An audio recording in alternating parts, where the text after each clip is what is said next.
bringing in his Hellions, he's bringing his Marauders, his Marines. This is a small but deadly Protoss force, but he is backing up, trying to buy time for his units. It looks like some of his Zealots have gotten stuck behind the battle lines there. Oh, the Colossus goes down to mass Marauder fire, and the Terran force is doing terrible damage, just trashing that Protoss position, tearing up his Stalkers, tearing up his Zealots, and there we go. Only 2 Stalkers left. Both go down simultaneously to some great micro by the Terran player. And it looks like that proxy pylon, which has been so great for the Protoss player throughout the game, is finally going to go down. That's right. And over here we do see a couple Stalkers. They're looking to pressure that the Terran high ground expansion, because they know that your enemy getting free minerals is never a good thing. Yeah, absolutely. So he's going to move in here and see what he can do, but there is a Banshee in play. The Stalkers are pretty strong against the Banshee, but the Banshee gets a couple of free shots in before the Stalkers move in, and you can see it's just not going that well for him. He really needs to micro that Stalker away, but he fails. The Banshee does survive, will no doubt be repaired.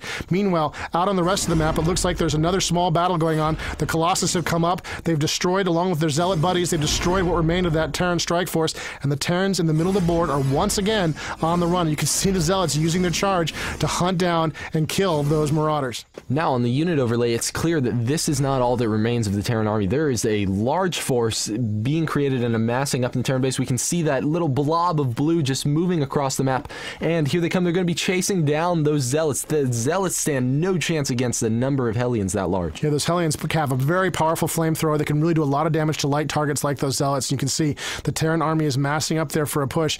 This is a pretty decent force for the Protoss, but you can see what's going on with the Protoss, why their force is so small. They've been spending a lot of their resources on expanding over here to this high yield area, building another base so you can collect some additional resources. This is very, very important for the Protoss player to stay in the game, to keep building additional resources, to keep his economy going. And here come the Banshees on the loose, flying around the map, looking to cause some trouble, and it looks like there's a single SCV from the Terrans scouting around, trying to make sure that the Protoss player is not expanding. That's right. We have certainly seen David Kim's Banshees wreak havoc on Matt's expansions before, and here we go again. We're going to see those Banshees just getting controlled, trying to take out probes one by one. I mean, one attack from each of these Banshees on any of those probes, and they go down very quickly. We do see a Stalker brought into play, going to try to pressure those Banshees, but the Banshees are, of course, going to move away because they don't want it to get killed. Yeah, absolutely. He wants to keep harassing them. He doesn't even take a lot of damage on them because he wants to keep the pressure up, and he knows there'll be more Stalkers warping in where those came from. And here comes this scout. This is incredibly important for the Terran player. He's going to spot this expansion now. There were a couple of cannons being built, but they're not up fast enough, and the SCV gets right inside. He's going to get a good look at that base, and here comes the Terran player. He wants to push now. He's moving in, trying to engage those Colossus, and it looks like he's managed to do a lot of damage to those units. Oh my god, one of the Colossus is taking just a beating from those Banshees. The Hellions are backing up under that withering fire, but still the Banshees are doing their damage. Oh, one of the Colossus goes down to the cloaked Banshees, and the last remaining Colossus is going to limp away, try to find some cover under the guns of his friendly Stalkers there, and looks like the cloak is still in play. There's no observer nearby, and here comes the observer. The observer's moved in. Now the Banshees can be seen, and one is destroyed.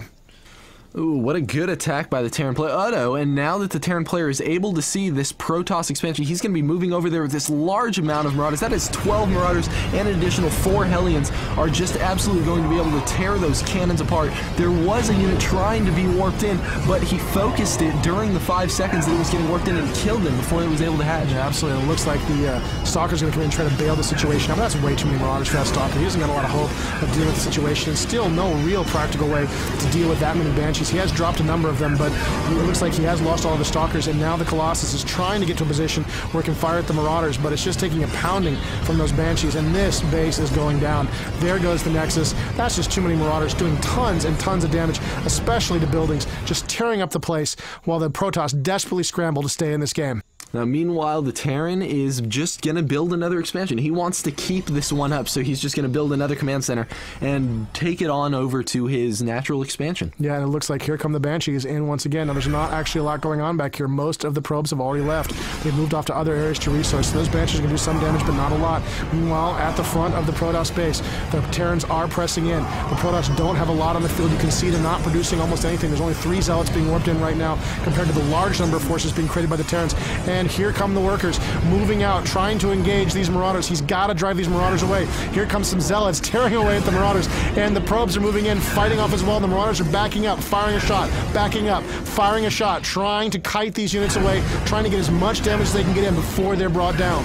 They just need to leave this force as beating this, they possibly can, because right now David Kim is just trying to maintain the pressure while he continues production. We can see his resources are doing amazing. I mean, right now Matt Cooper's falling behind because he's using all of his probes to try and harass that the Marauder force. And there go the probes back to production. Not very many left. It looks like he's got a couple of Zealots in play. He's very carefully trying to battle out against these Marauders. I don't think the Zealot's going to survive. It's going to be a very close battle between these two. And the Zealot wins narrowly with 17 hit points remaining. The Zealot is the victor. A very small victory for a very, very troubled Protoss player. Wow, and David Kim is actually doing even better than we may have thought. He does have another expansion down in the bottom left of his base and has this huge, overwhelming force moving across the center of the map to seal the deal. Yeah, and here is the trouble coming in for the Terran player, a huge force of Hellions and Marauders. There's really nothing on the ground that can stand up to this. He needs some air forces to deal with it, but he doesn't have them. And here comes the last of the Protoss defenders,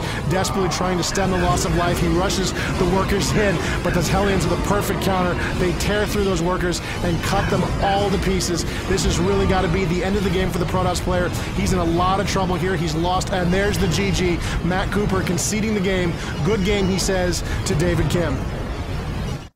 So we just saw David Kim get in there with those Marauders and those Banshees and ultimately push Matt Cooper into a corner he just couldn't get out of. Yeah, it was really, really tough on Matt. He really had some options to get out of that situation. He could have gone to the air. He could have gone with Phoenix. He could have gone with Warp Rays, but he just couldn't manage it in time, and he ultimately was overrun. You can see StarCraft 2 is such a challenging game for play. These players did a really great job at showing us what a very competitive match can look like. Yeah, what a great game. Thanks for joining us in this StarCraft 2 Battle Report.